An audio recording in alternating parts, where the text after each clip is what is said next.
Peterson's AP English class, and whether my parents would let me get my nose pierced for my 17th birthday. I lived in this little bubble of teenage concerns.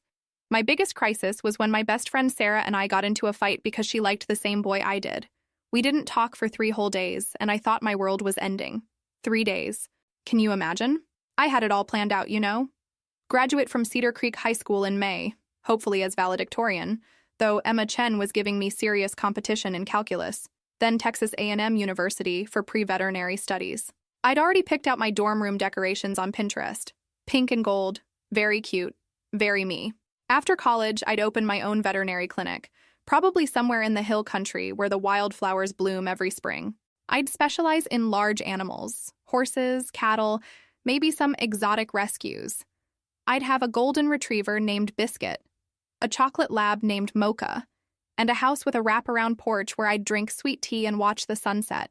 If this story is speaking to you, comment below and tell me where you're watching from.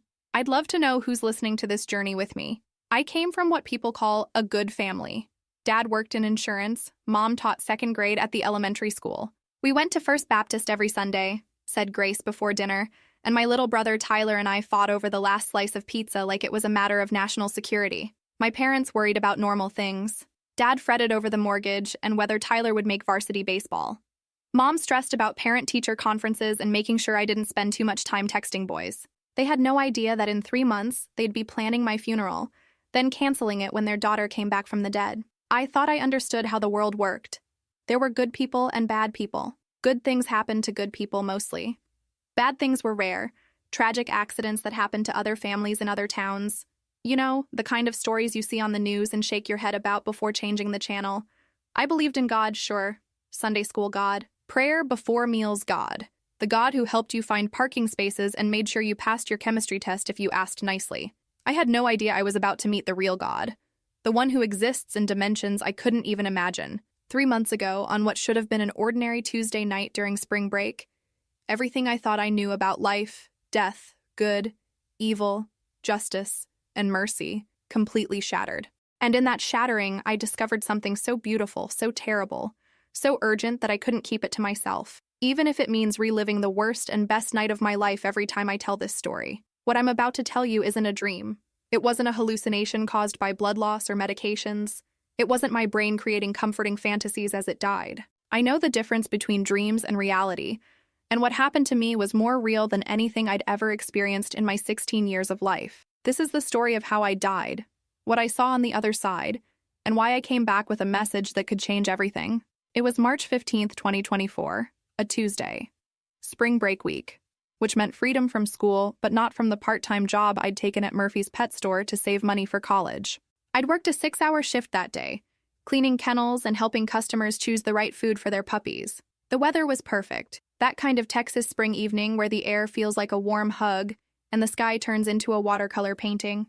Temperature in the mid-70s, a light breeze carrying the scent of blooming mountain laurel, the kind of night that makes you grateful to be alive. My friends Sarah, Emma, and Katie had picked me up from work around 7:30. We'd decided to catch the 9 o'clock showing of some romantic comedy at the Cinemark.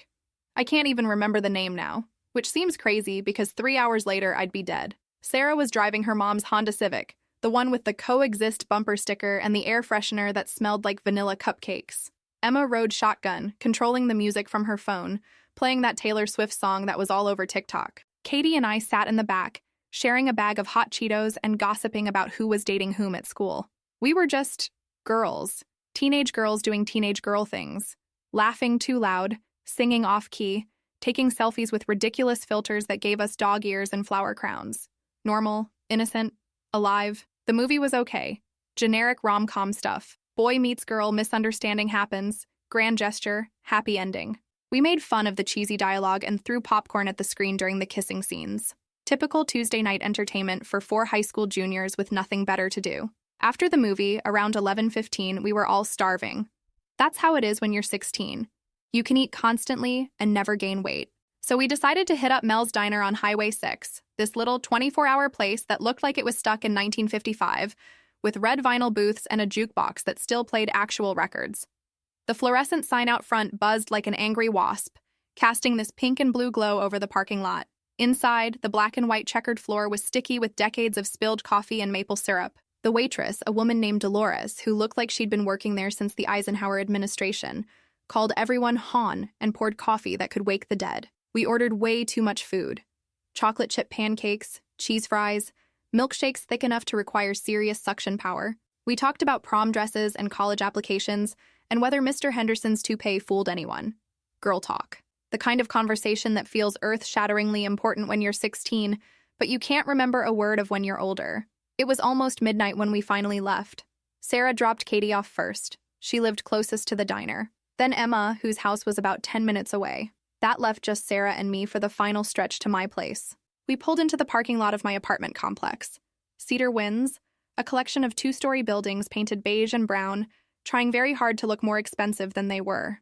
My family lived in Building C, apartment 247, second floor, overlooking the community pool that nobody ever used because the filter was always broken. Sarah parked near the mailboxes under one of those tall security lights that was supposed to make residents feel safe. The light flickered occasionally, casting moving shadows that danced across the asphalt like black ghosts.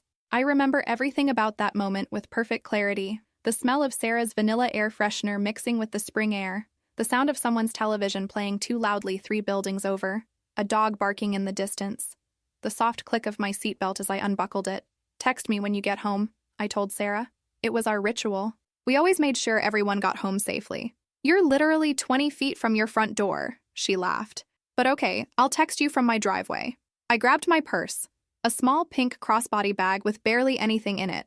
My phone, some lip gloss, my work name tag, maybe $12 in cash, and my house keys. Nothing worth dying for. Nothing worth killing for. I stepped out of the car and waved goodbye. Sarah honked once, softly, and drove away. Her taillights disappeared around the corner, and suddenly I was alone in the parking lot under that flickering light. That's when I heard the footsteps. At first, I thought it might be Mrs. Rodriguez from 239, coming home late from her night shift at the hospital, or maybe one of the college kids from Building A, stumbling back from a party. Cedar Winds wasn't a dangerous place. We'd lived there for 3 years without incident. But these footsteps were different, quick and uneven, like someone was walking but trying not to walk, like someone was following me but didn't want to be obvious about it. I turned around, and there he was. A man, maybe in his early 30s, standing about 15 feet away from me under the edge of the light. Tall and thin, wearing a gray hoodie with the hood pulled up despite the warm weather. His hands were shoved deep in his pockets, and he was shifting his weight from foot to foot like he couldn't stand still. But it was his eyes that froze my blood. Wild eyes. Desperate eyes. The kind of eyes you see on wounded animals when they're cornered and dangerous. For a split second, I thought he might need help. Maybe his car had broken down. Maybe he was lost. Maybe he was having some kind of medical emergency. I'd been raised to help people, to see the good in everyone, to assume the best about strangers. "Excuse me," he said, and his voice was shaking worse than his hands. "Excuse me, miss." That's when I saw the knife. It wasn't a big knife, maybe 4 inches long, the kind you'd use to cut vegetables. But under that flickering security light, it looked enormous. It caught the light and threw it back like a silver lightning bolt in his trembling hand. "Give me your purse," he said, but his voice cracked on the words. He sounded more terrified than I felt, which was saying something because my heart was beating so fast I thought it might explode. I didn't hesitate. I held out my little pink bag immediately. "Here," I said. "Take it. There's not much in it. But take it." I should have run. I should have screamed. I should have thrown the purse at him and sprinted toward my building. But I was 16 and scared and trying to do the right thing. I thought if I cooperated, if I gave him what he wanted, he'd leave and I'd have a crazy story to tell my friends. I thought wrong. He reached for the purse with his left hand, keeping the knife in his right. But something went wrong. Maybe I moved too fast when I handed it over. Maybe he was more nervous than I realized. Maybe he was high or drunk or just broken inside. The knife went into my chest before either of us realized what was happening. It was strange. The first sensation wasn't pain. It was shock, like someone had punched me really hard but the pain hadn't caught up yet. I looked down and saw the handle sticking out of my sweater. This little wooden handle attached to steel that had disappeared inside my body. He looked as surprised as I felt. His eyes went wide and he actually said, oh God, I didn't mean to." But then something shifted in his face. Maybe panic, maybe desperation, maybe just the logic of someone who's already crossed a line and figures there's no going back. He pulled the knife out, and that's when the pain hit. Sharp and burning, like someone had set a fire inside my chest. And then he stabbed me again, and again, I fell backward onto the asphalt. The parking lot was cold against my back, rough concrete scraping through my sweater. I could hear my phone buzzing inside my purse, probably Sarah texting to say she'd made it home safely. I tried to scream, but my lungs weren't working right. I tried to move, but my body felt disconnected, like someone had cut the wires between my brain and my limbs. I could only lie there, staring up at that flickering light, watching it grow dimmer and dimmer. The man was gone. He'd taken my purse and disappeared into the night, leaving me bleeding to death under a broken streetlight in the parking lot where I'd lived for 3 years. I felt my life leaving me in warm, wet rushes. Each heartbeat pushed more blood out of the holes in my chest. I could taste copper in my mouth, and my vision was closing in from the edges like someone was slowly turning down the brightness on a television screen. But here's the thing that still amazes me. The moment I should have felt the most fear, the most pain, the most despair, everything became peaceful. It started as a warmth in my chest, right where the knife had gone in. But instead of burning, it felt like being wrapped in the softest blanket you can imagine. The pain didn't just stop, it transformed into something else entirely, like love taking the place of agony. I felt myself separating from my body, not violently, not suddenly, but gently, like stepping out of clothes that had become too tight. One moment I was Olivia Smith, bleeding to death on the asphalt, and the next moment I was something else, someone else. Still me, but more me than I'd ever been. I floated upward, maybe 6 feet above my body, and looked down at the scene below. There was my physical form, this 16-year-old girl in a blood-soaked sweater, looking small and broken under that flickering light. I felt sorry for her, the way you might feel sorry for a character in a sad movie, but I wasn't her anymore. Time had changed. Everything moved in slow motion, like the whole world was underwater. I watched a car turn into the parking lot, Mr. Garcia from Building B, coming home from his late shift at the factory. I watched him see my body, watched his mouth open in a silent scream, watched him fumble for his phone to call 911. I could see his panic, but I couldn't feel it. I was wrapped in this incredible sense of peace, like nothing bad could ever touch me again. The fear, the pain, the desperate desire to live, all of that belonged to the body below. Up here, floating in this space between Earth and somewhere else, there was only love, and that's when I became aware that I wasn't alone. There was a presence beside me. Not a person exactly, but a consciousness that felt ancient and familiar at the same time. Without words, without sounds, this presence communicated with me in a language deeper than speech. It felt like coming home to a place I'd never been, but had always missed. You have a choice, the presence told me. Not in words, but in understanding that bloomed directly in my awareness. You can stay with the body and return to the pain, or you can come with me and see what awaits. I looked down at my bleeding body, surrounded now by paramedics who had arrived with impossible speed. They were working frantically, pressing on my chest, shouting medical terms I didn't understand. One of them was saying, we're losing her, but I was already lost. And for the first time in 16 years, I was exactly where I was supposed to be. I chose to go. What happened next defies every word in every language ever spoken by human beings. But I'll try to tell you, because this is why I came back. This is the message that's too important to keep to myself. Imagine the most beautiful thing you've ever seen. Maybe it was a sunset over the ocean, or your newborn baby's face, or a field of wildflowers stretching to the horizon. Now imagine that instead of seeing this beauty, you become it. You don't just observe it, you breathe it, you swim in it, you're made of it. That's what the light felt like. I began moving through what people call a tunnel, but tunnel makes it sound dark and confining. This was like being inside a living jewel, specifically a pearl that had been kissed by God. The walls, if they were walls, seemed to be made of light that had weight and texture and warmth. Every surface reflected not just illumination, but love itself. Pure, perfect, unconditional love bouncing back and forth, growing stronger with each reflection, until I was surrounded by love so intense it should have been overwhelming. Instead, it felt like finally being able to take a deep breath after holding it your whole life. There was sound, but not the kind of sound your ears hear. It was like the universe itself was singing. A harmony so complex and beautiful that every cell of my being resonated with it.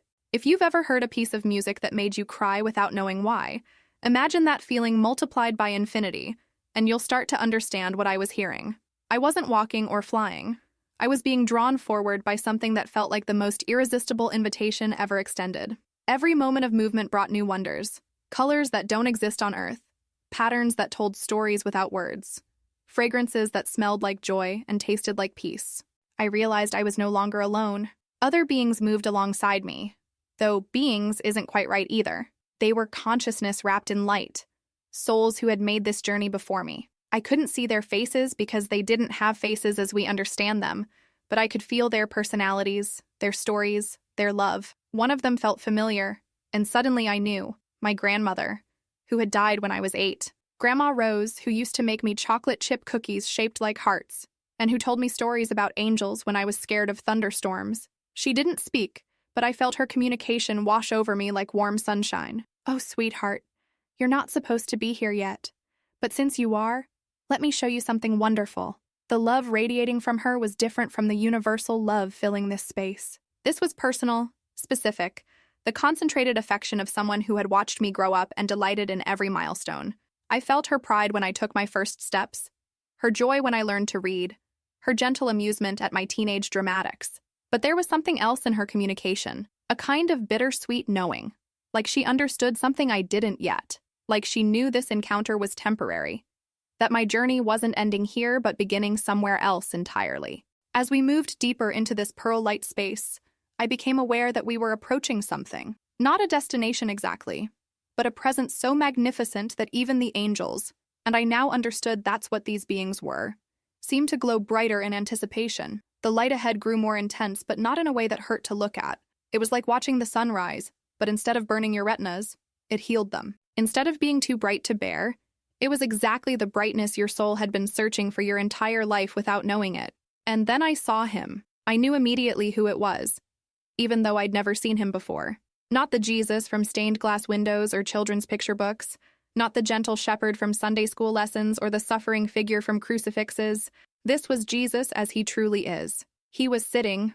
No, that's not right. He was present in a way that transcended physical positioning. The space around him seemed to bend toward him like he was the center of gravity for love itself. Light emanated from him, but it wasn't harsh or overwhelming. It was like looking at the source of every beautiful thing you'd ever seen. His eyes held galaxies. I'm not speaking metaphorically. I could see entire star systems spinning in the depths of his gaze, universes being born and growing and dancing in celebration of existence. But despite containing all of creation, his eyes focused on me with such specific personal attention that I felt like the only person who had ever existed. When he smiled, and oh, that smile, I understood for the first time what the word joy actually meant. It wasn't happiness, which is temporary and dependent on circumstances. It was joy, which is eternal and comes from being exactly who you're meant to be in exactly the right place. His presence communicated welcome in every language that has ever been or ever will be. Welcome home, daughter. Welcome to the place your soul has been homesick for since the day you were born. Welcome to who you really are when all the fear and pain and confusion fall away. I wanted to fall down, to worship, to apologize for every wrong thought I'd ever had. But before I could even form the impulse, his love stopped me. Not because worship wasn't appropriate, but because in this place, in his presence, worship wasn't something you did. It was something you became. "Olivia," he said, and hearing my name spoken by the voice that called the stars into existence nearly undid me completely. "My beloved daughter, I've been waiting for you." When Jesus spoke my name, something happened that I still can't fully explain. It was like every cell of my being recognized its creator and sang in response. Not just recognition, reunion. Like a song finding its harmony, like a river reaching the ocean, like a child running into the arms of a parent who's been away too long. "I know you have questions," he said. And his voice was everything I'd ever needed to hear. Strength and gentleness, authority and tenderness, justice and mercy all woven together in perfect harmony. "But first, let me tell you what I see when I look at you." And then he showed me myself through his eyes. I saw every moment of my 16 years, but not the way I remembered them. I saw the time I was 8 and gave my lunch money to a homeless man downtown, not because I was trying to be good, but because something in his eyes reminded me of my grandfather. I saw the night I stayed up until 3 a.m. helping my little brother with a science project because he was too proud to ask our parents for help. But I also saw the moments I was ashamed of. The time I spread a rumor about Jenny Morrison because I was jealous of her relationship with the boy I liked. The afternoon I pretended not to see my mother crying in the kitchen after she got off the phone with the hospital about her cancer scare. Here's what stunned me. He saw it all. Every kindness, every cruelty, every moment of courage and every act of cowardice. And his love never wavered, not for a second. It wasn't love despite my failures or because of my successes. It was love because I existed, because he had thought me into being and delighted in the very fact of my existence. This is what love actually is, he told me. Not emotion that comes and goes based on performance. Not affection that must be earned and can be lost. Love is the decision to see someone as I see them, as beloved, as worthy, as precious beyond measure. I wanted to stay in that revelation forever. I wanted to bask in that perfect acceptance, that complete understanding, that total peace.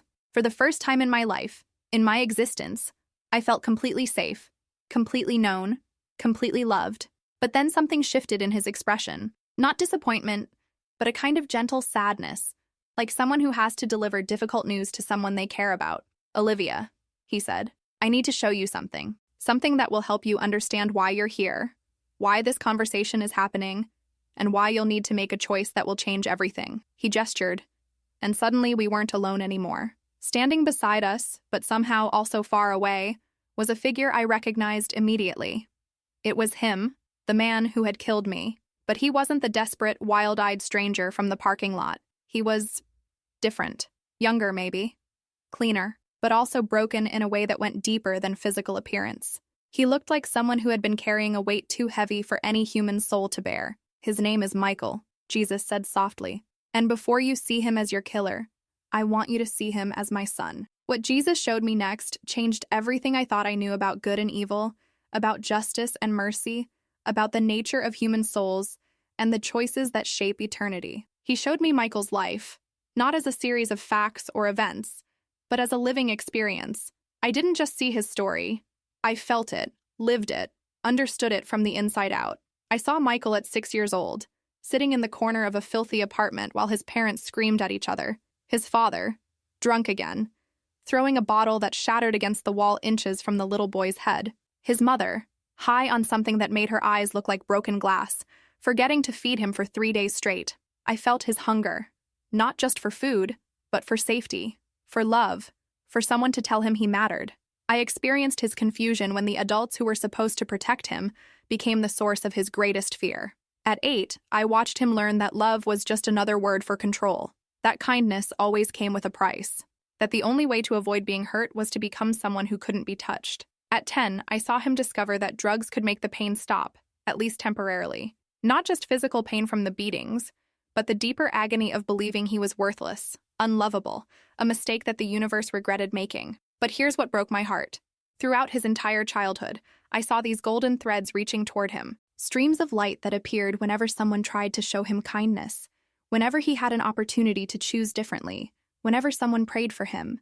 Mrs. Henderson, his second-grade teacher, who noticed his bruises and tried to help. A golden thread extended from her heart to his, offering love and safety. But Michael had learned that adults who claimed to care were just setting him up for deeper disappointment. He cut the thread. At 12, there was David, a boy at the group home who offered to share his candy bar. Another golden thread, this one offering friendship and connection. But Michael had learned that showing vulnerability was an invitation for abuse. He cut that thread too. At 15, there was Pastor Williams at the church downtown, who saw him stealing food from the donation box and instead of calling the police, offered him a job helping with the youth group. The brightest golden thread yet, offering purpose and community and the chance to start over. Michael stared at that thread for 3 days. I felt his longing, his desperate desire to believe that maybe, just maybe, someone could see something good in him. But the voices in his head, his father's voice, his mother's voice, the voice of every person who had ever hurt him, whispered that it was a trap, that he didn't deserve kindness, that he would only disappoint anyone who tried to help him. He cut that thread too. Jesus' voice was infinitely gentle as he explained, "Every soul receives these threads, Olivia. Every person, no matter how lost they seem, receives invitation after invitation to step into the light. But each time the invitation is rejected, the next one becomes harder to see. Not because I stop sending them, but because the soul builds walls to protect itself from the disappointment of hope." I watched Michael's teenage years unfold. More group homes, more foster families that didn't work out, more drugs to numb the pain that grew stronger each year. And with each rejection of love, with each choice to build higher walls, the golden threads became dimmer to his eyes. By the time he aged out of the system at 18, Michael could barely see the threads at all. He'd trained himself to believe that he was beyond saving, beyond love, beyond hope. And because he believed it so completely, he began to live like it was true. I saw him lose job after job because he expected to be fired and acted accordingly. I watched him sabotage relationship after relationship because he was certain that anyone who claimed to care about him was either lying or would eventually realize he wasn't worth caring about. The night he killed me, Michael had been living in his car for 6 days. He'd lost his apartment when he couldn't make rent. He hadn't eaten in 2 days. He was coming down from whatever drug he'd used to escape the constant voice in his head telling him he was worthless. But even then, even in that parking lot, even with the knife in his hand, even in his most desperate moment, there was still a golden thread reaching toward him. It came from me. When I handed him my purse, when I looked at him with concern instead of hatred, when I said take it in a voice that held no condemnation, that was a golden thread. In that moment, some part of his soul that still remembered how to recognize love saw an opportunity for connection instead of violence. But the pain inside him, the years of rejection and abuse and self-hatred, were stronger than that tiny spark of recognition. He cut the thread with a knife blade, and in cutting it, he destroyed the last part of himself that remembered how to choose light over darkness. Do you understand now? Jesus asked me. Michael didn't kill you because he was evil. He killed you because he was broken, because he had been taught since childhood that he was unworthy of love, and hurt people hurt people. The evil wasn't in his nature. It was in his choices. But those choices were made by someone who had been poisoned by rejection and pain. I looked at this man who had ended my life, and for the first time, I felt something I never expected to feel. I felt sorry for him. Jesus turned to me then, and in his eyes I saw the weight of every soul that had ever lived, every choice that had ever been made, every thread that had ever been cut or embraced. Now you begin to understand, he said, how the universe actually works, how good and evil operate, how heaven and hell are built, one choice at a time. What he showed me next wasn't a vision or a metaphor. It was truth so fundamental that it rewrote everything I thought I knew about justice, mercy, and the nature of human souls. Every person who has ever lived, Jesus explained, receives the same gift Michael received: golden threads of grace. Opportunities to choose love over fear, forgiveness over bitterness, hope over despair, connection over isolation. The threads appear differently for each soul, but they're always there. He gestured, and suddenly I could see them everywhere. Billions of golden threads stretching across time and space, connecting hearts, offering chances, extending invitations to step into the light. I saw a businessman in New York choosing to help a homeless veteran instead of walking past. A golden thread embraced and strengthened. I saw a mother in Kenya forgiving her son's killer instead of seeking revenge. Another thread woven into the fabric of love that holds the universe together. But I also saw the threads being cut. A politician choosing personal gain over truth, a teenager choosing cruelty over kindness on social media, a parent choosing addiction over their children's welfare. Each severed thread dimming the light in that soul, making the next thread harder to see. The difference between heaven and hell, Jesus continued, isn't my judgment about who deserves what. It's the accumulated result of a lifetime of choices. People who spend their lives embracing the threads, choosing love and mercy and forgiveness, build heaven in their hearts. They become capable of existing in pure love because they've practiced it every day. I watched as he showed me souls who had spent decades choosing light. They glowed with an inner radiance that made them beautiful beyond description.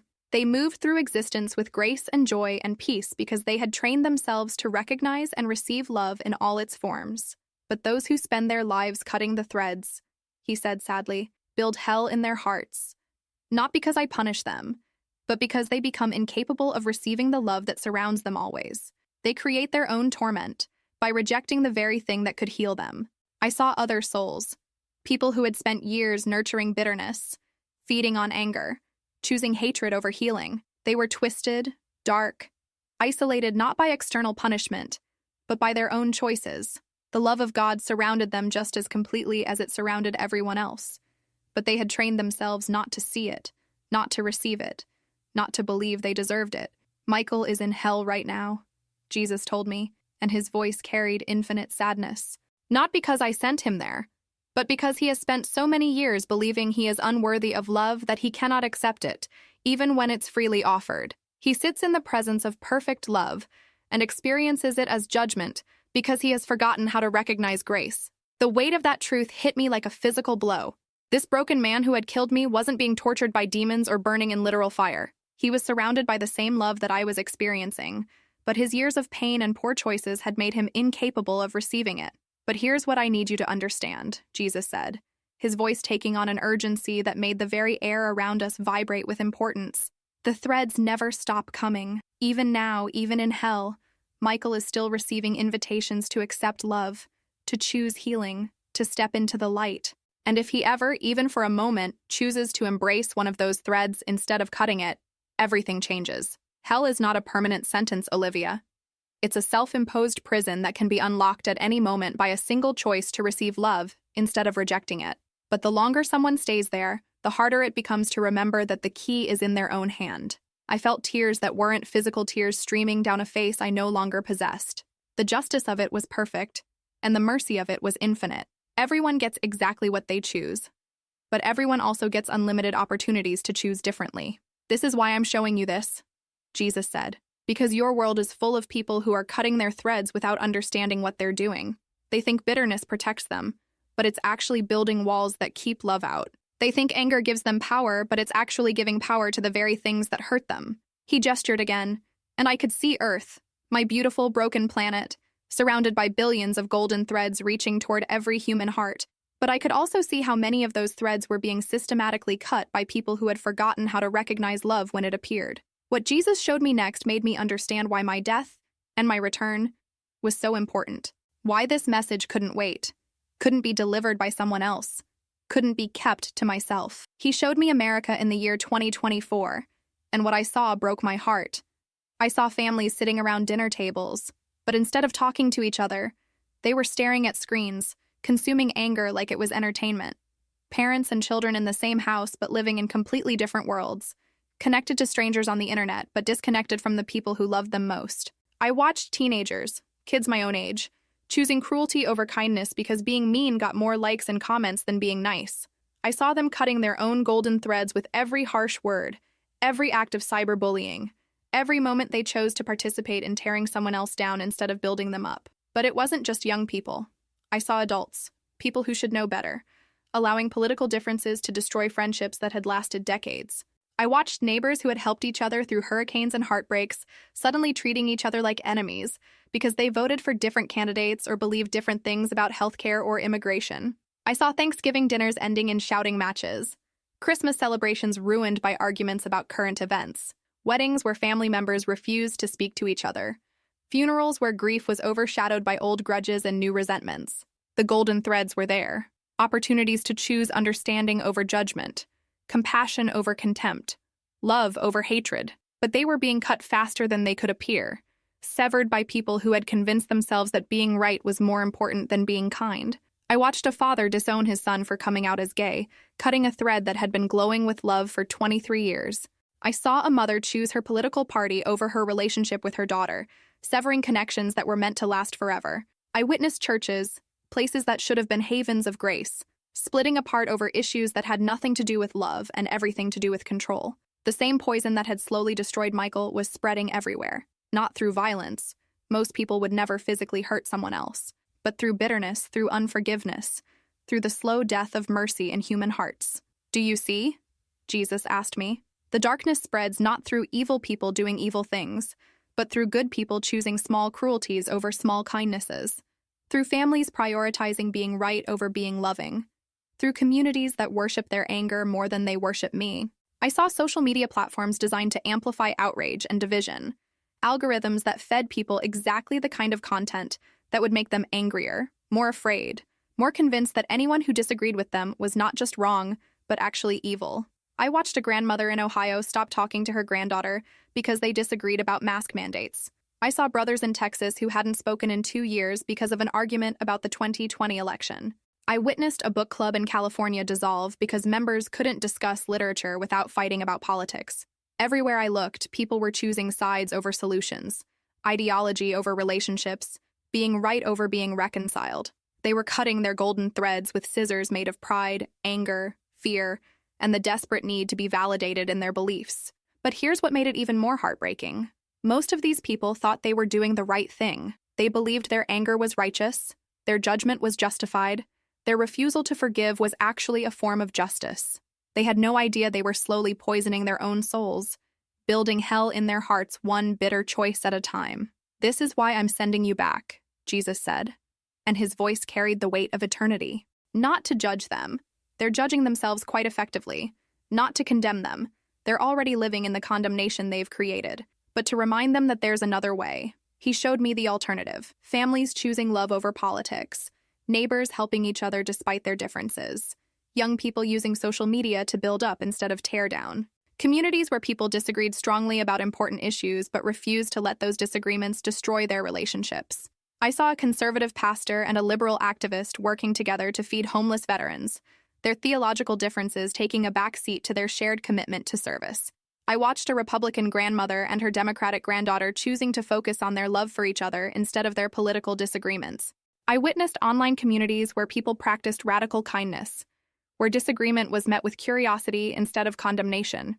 The antidote to hell on earth, Jesus told me, is heaven on earth. And heaven on earth happens when people choose mercy over judgment, forgiveness over bitterness, love over hatred, especially when it's difficult, especially when it costs them something, especially when the other person doesn't deserve it. Jesus turned to face me fully then, and in his eyes I saw not just love for me, but love for every person on earth who was struggling to choose between light and darkness, between mercy and judgment, between heaven and hell in their daily lives. Olivia, he said, I need you to understand something that most people have forgotten. Mercy is not optional. It's not a nice thing to do when you feel like being generous. Mercy is the very foundation of existence, the force that holds the universe together, the choice that creates heaven wherever it's practiced.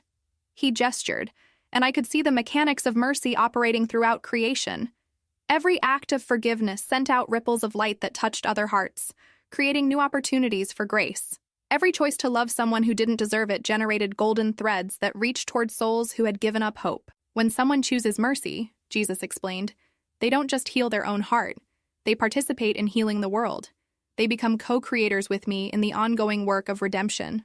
I watched a woman in Detroit choose to forgive the drunk driver who had killed her son. The golden thread that emerged from that choice reached across the country and touched the heart of a man in Seattle who was contemplating suicide, giving him just enough hope to call a crisis hotline instead. I saw how her mercy literally saved a life she would never know about. I witnessed a teenager in Alabama choose to defend a classmate who was being bullied, even though it meant risking her own social status. The thread from that choice traveled to a nursing home in Oregon, where an elderly man found the courage to apologize to his daughter for decades of emotional abuse. One act of courage in a high school hallway rippled into reconciliation between a father and daughter who had been estranged for 20 years. This is how the kingdom of heaven operates, Jesus told me. Not as a distant destination you reach after death, but as a present reality you create through choices. Every act of mercy, every moment of forgiveness, every decision to choose love over hatred adds another brick to the foundation of heaven on earth. But the opposite is also true. Every choice to nurse a grudge, every decision to return evil for evil, every moment when someone chooses bitterness over healing contributes to the spread of hell on earth. Not because I punish people for these choices, but because these choices are punishments that people inflict on themselves and others. I saw how cycles of revenge and resentment could poison entire communities for generations. A feud between two families in Appalachia that had been passed down for over a century, all because someone's great-great-grandfather had refused to forgive a minor offense. Whole cities divided by racial tensions that could have been healed decades ago if enough people had chosen mercy over justice, reconciliation over retaliation. The time is short, Jesus said, and I felt the weight of eternity in those words. Not because the world is ending, but because every day that people spend choosing hell over heaven is a day of unnecessary suffering. Every moment someone wastes on hatred is a moment they could have spent experiencing and creating love. He showed me the specific mechanics of how mercy works. When someone chooses to forgive, even when forgiveness isn't deserved, they break the cycle of spiritual darkness that keeps both people trapped. The person who forgives experiences immediate healing, not because their pain wasn't real, but because they stop feeding it with resentment. And the person who receives forgiveness, even if they don't deserve it, receives a golden thread so bright it can penetrate even the deepest darkness. Michael will be offered 1,000 more opportunities to choose healing, Jesus told me. But whether he accepts them depends partly on whether people like you choose to see him as I see him, not as a monster, but as a broken child who forgot how to accept love. The implications hit me like lightning. My forgiveness of Michael wouldn't just heal my own heart, it would create spiritual openings for his redemption. My mercy could become part of God's strategy to reach a soul that seemed unreachable. This is the message I need you to carry back. Jesus said. Tell them that mercy is not weakness. It's the most powerful force in the universe. Tell them that forgiveness is not excusing evil. It's refusing to let evil have the final word. Tell them that choosing love over hatred is not naive. It's the most practical thing they can do if they want to live in heaven instead of hell. Tell them that I love them exactly as they are, but I love them too much to leave them that way. Tell them that no one is too far gone. No one is beyond redemption. No one has cut so many threads that I can't send more. But tell them also that time is precious, that every choice matters, that heaven and hell are not distant destinations but present realities they're creating with every decision. And tell them that the antidote to a world poisoned by bitterness is people like you, people who choose mercy even when it costs them everything, people who forgive even when forgiveness isn't deserved, people who love even when love isn't returned. I didn't want to go back. Standing there in the presence of perfect love, surrounded by light that healed every wound and peace that surpassed all understanding, the thought of returning to a world full of pain and hatred and confusion felt like volunteering for torture. I want to stay, I told him, and my voice carried all the longing of a soul that had finally found home. Here there's no more crying, no more pain, no more fear. Here everyone loves everyone perfectly. Here I understand everything and nothing hurts. Why would I choose to go back to a place where people kill teenagers in parking lots? Jesus' expression filled with compassion. Not the kind that pities, but the kind that understands completely. I know, beloved daughter, if the choice were purely about your happiness, your peace, your well-being, I would never ask you to leave this place. You belong here. This is your true home, and one day you'll return to stay forever. He paused, and in that pause, I felt the weight of every human soul still trapped in darkness, still choosing hell over heaven, still cutting their golden threads because they had forgotten how to recognize love. But there are people down there who are dying the same death Michael died.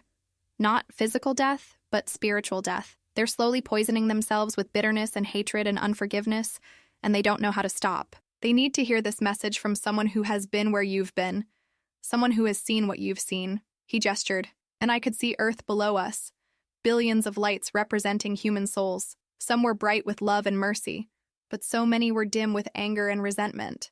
Some were flickering, on the verge of going out entirely. There's a mother in Phoenix who hasn't spoken to her son in 3 years because he married someone she disapproved of. She's building hell in her heart one bitter day at a time, and she doesn't know how to stop. She needs to hear your story. There's a man in Boston who was sexually abused by his priest as a child. He's spent 40 years hating God, hating the church, hating himself. He's cut every golden thread for decades, but he's about to receive one more. A chance encounter with someone who will share your message of forgiveness. Whether he accepts that thread depends partly on whether you're willing to go back and tell your story. There are teenagers all over the world who are being bullied, who are cutting themselves, who are planning to end their lives because they think they're worthless. They need to hear from someone their own age that they are loved beyond measure, that death is not the end, that their pain has purpose if they'll choose to transform it into compassion for others. I felt the weight of all those souls pressing against my heart, not as a burden, but as a calling. These weren't just statistics or abstract concepts. They were individuals, specific people with names and stories and the same capacity for love and mercy that I had discovered in myself. But I don't want to leave you, I whispered. How can I go back to a world where people hate each other when I've experienced what love really is? How can I live in darkness when I've seen the light? Jesus smiled then, and his smile carried promises that went beyond time and space. You won't be leaving me, Olivia. I'll be with you every moment, in every conversation, through every difficult day. When you speak my words of mercy and forgiveness, I'll be speaking through you. When you choose love over hatred, I'll be choosing with you. And this experience, this love, this peace, this understanding, it's not going away. It's become part of who you are now. You'll carry heaven with you wherever you go, and everyone you meet will have a chance to see it through your eyes. I'm not sending you back as punishment or because I don't love you. I'm sending you back as my ambassador, my messenger, my daughter who carries my heart to a world that has forgotten what love looks like. You're going back not to judge or condemn, but to remind people who they really are and what they're really capable of. Will you go? Looking into his eyes, feeling the weight of all those dimming souls, understanding that my temporary sacrifice could contribute to their eternal healing, I knew there was only one answer I could give. Yes. The transition back was nothing like the gentle journey into light. It was violent, jarring, like being slammed from heaven into hell. Except the hell was my own broken body lying on a hospital gurney. Pain hit me like a freight train. Not just the physical agony of stab wounds and surgical procedures, but the emotional and spiritual trauma of being ripped away from perfect love and perfect peace and thrust back into a world where people hurt each other. Bright lights blazed overhead. Harsh, clinical fluorescence so different from the warm, living light I had just left. Machines beeped and hummed around me, monitoring heartbeats and brainwaves and blood pressure. Voices shouted medical terminology I didn't understand. "She's back! How is this possible? Get the doctor!" I tried to speak, to tell them what I had seen, but my throat felt like sandpaper and my voice came out as barely a whisper. Tubes and wires connected my body to machines that were keeping me alive. My chest felt like it was on fire where the knife had gone in. But worse than the physical pain was the emotional shock of being human again. In heaven, I had been pure spirit, pure love, pure understanding. Now I was trapped in flesh that hurt and a mind that struggled to process the magnitude of what I had experienced. A nurse was crying. I didn't understand why until I heard her talking to someone outside my room. She was clinically dead for 11 minutes and 17 seconds. No heartbeat, no brain activity, no response to any stimuli. We were about to call time of death when her heart just started beating again. I've never seen anything like it. 11 minutes and 17 seconds. While my body had been dying on a hospital table, I had experienced what felt like hours in the presence of God, learning truths that would change everything about how I understood life and death and the choices that shape eternity. Dr. Martinez came into my room the next morning, looking like he hadn't slept in days. He was a man of science, someone who dealt in facts and evidence and medical explanations. But what had happened to me defied every category he understood. "Miss Smith," he said, sitting down beside my bed with the air of someone about to deliver incomprehensible news. "I need to tell you what happened to you, because I'm not sure you'll believe it otherwise. You suffered 3 stab wounds to the chest. 1 punctured your left lung, 1 nicked your heart, and 1 severed a major artery. You lost approximately 60% of your blood before the paramedics could get you stabilized. By all medical standards, you should have died in that parking lot." He paused, running his hands through his graying hair. "But somehow you made it to surgery. We worked on you for 3 hours, repairing the damage, transfusing blood, fighting to save your life. At 11:47 p.m., you went into cardiac arrest. We worked for 11 minutes trying to resuscitate you. Nothing worked. Your heart had stopped. Your brain showed no activity. By every medical definition, you were dead. And then at 11:58 p.m., your heart started beating again. Strong, steady rhythm. Brain activity returned to normal. Blood pressure stabilized. It was like someone had flipped a switch and brought you back to life. I've been practicing medicine for 23 years, Dr. Martinez continued. I've seen miraculous recoveries, unexpected healings, cases that defied medical explanation. But I've never seen someone come back from clinical death after 11 minutes with no brain damage, no complications, no lasting effects whatsoever. He leaned forward, studying my face intently. "Miss Smith, what do you remember from that time? Between 11:47 and 11:58, do you remember anything at all?" I looked into his tired, confused eyes and realized that this was my first test, the first opportunity to share the message I had been sent back to deliver. But how do you explain experiencing eternity to someone who lives in a world of medical charts and scientific explanations? "Doctor," I said, my voice still weak but growing stronger with each word, "I remember everything, and what I have to tell you is going to change your life." So here I am, 3 months later, sitting in my childhood bedroom, looking out the window at the same parking lot where I died and came back to life. The physical wounds have healed. You can barely see the scars now. But the spiritual wounds and the spiritual healing will be with me forever. I'm talking to you right now because you need to hear this. Not because I think you're a bad person, you're not. Not because I'm judging you, I can't. But because I've seen what's waiting for all of us, and I've seen how the choices we make every single day are determining which version of eternity we're creating for ourselves. Right now, as you're listening to this, there's something happening in your heart. Maybe it's conviction about someone you need to forgive. Maybe it's recognition of bitterness you've been nursing like a poisonous pet. Maybe it's awareness of golden threads you've been cutting without even realizing what you were doing. Is there someone you haven't spoken to in months or years because of an argument that probably doesn't even matter anymore? A family member you cut off over politics? A friend you lost over money or a misunderstanding? A part of yourself you think is unforgivable? Those are your golden threads. Right now, in this moment, you have a choice. You can grab onto mercy or you can keep cutting the threads. I've been on the other side. I've seen what happens when we choose mercy over judgment, forgiveness over bitterness, love over hatred, and I've seen what happens when we make the opposite choice. I'm here to tell you that heaven and hell aren't distant destinations you reach after death. They're present realities you create with every decision. The mother who hasn't spoken to her son in 3 years, she's living in hell right now. Not because God is punishing her, but because she's punishing herself. Every day she chooses pride over reconciliation. She's choosing hell over heaven. The man who spent decades hating God because of childhood abuse, he's living in hell too. Not because his anger isn't justified, it absolutely is, but because his hatred is poisoning his own soul, cutting every golden thread that could lead to healing. The teenagers who are cyberbullying their classmates, the adults who are choosing political anger over family relationships, the communities that are tearing themselves apart over issues that matter less than love, they're all participating in building hell on earth. But here's the miraculous truth. It can all change in an instant. With one choice. One decision to forgive instead of holding a grudge. One moment of choosing mercy instead of justice. One act of love towards someone who doesn't deserve it. I forgave Michael. The man who stabbed me to death in a parking lot over $12 and some lip gloss. I forgave him not because he deserved it. He didn't. Not because his childhood trauma excused what he did. It didn't. I forgave him because I saw what unforgiveness does to the soul, and I refused to let his brokenness break me too. That forgiveness didn't just heal my heart, it sent out golden threads toward his. Somewhere right now, Michael is still receiving invitations to choose healing over hatred, love over bitterness, heaven over hell. And my mercy is part of God's strategy to reach him. So I'm asking you to do something that might be the hardest thing you've ever done, but also the most important: choose mercy. Today, right now, call that family member you haven't spoken to. Text that friend you lost over something stupid. Forgive that person who hurt you, not because they deserve it, but because you deserve to be free from the poison of resentment. Turn off the news that feeds your anger. Log off the social media that makes you hate people you've never met. Stop consuming content that convinces you that half the country is evil. Choose to see people as God sees them. Broken, maybe, but beloved. Hurt, possibly, but worthy of redemption. If you're young and you're listening to this, please hear me. You are loved beyond measure.